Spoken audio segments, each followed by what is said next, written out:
Her name is Jane Addams. Born into wealth and comfort in the 1860s, Illinois, Jane was a brilliant and ambitious woman. Her father, John Adams, not that one, was a personal friend of Abraham Lincoln. He was a mill owner and a banker, and he passed away when she was young, unfortunately around your age. And she was left with the equivalent of $1 million in inheritance. She had everything. She had status, she had money, and she could live in comfort for the rest of her life. But she didn't. She used that privilege to escape the world's pain. She could have used it to escape the world's pain, but she walked straight into it instead. On a trip in 1889, after visiting London's settlement houses, she returned to Chicago. Now, Chicago in 1889 was a pretty gruesome place. It was the stockyards. If your parents or your curriculum had you read Upton Sinclair's The Jungle, that's the world that she walked into. She founded Hull House, a community center in a poor immigrant neighborhood. Settlement houses were a new idea at the time, places that were planted in struggling communities where reformers didn't just offer services like we think of nonprofits today. They moved in, they shared life with the people that they were serving.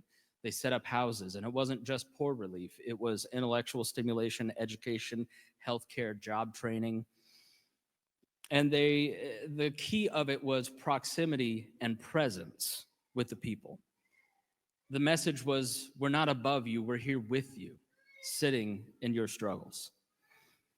Now, at a time when most women could only be teachers by trade, she made the Christian countercultural choice to move in next door to people that most of her class avoided. It wasn't glamorous and it didn't make headlines every day, but Hull House became a refuge, offering education, art, medicine, childcare, and that mission lasted until roughly 2012. So her presence reshaped an entire area. Hull House became a model for over 400 settlement houses across America.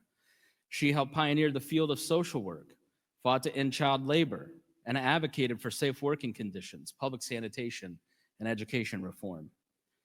She ended up co-founding the ACLU to defend civil liberties, and in 1931, she was the first American woman to win the Nobel Peace Prize for her commitment to peace and justice.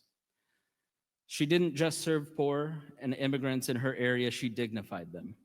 And she believed that loving your neighbor meant not just meeting needs, but changing systems that created the needs in the first place.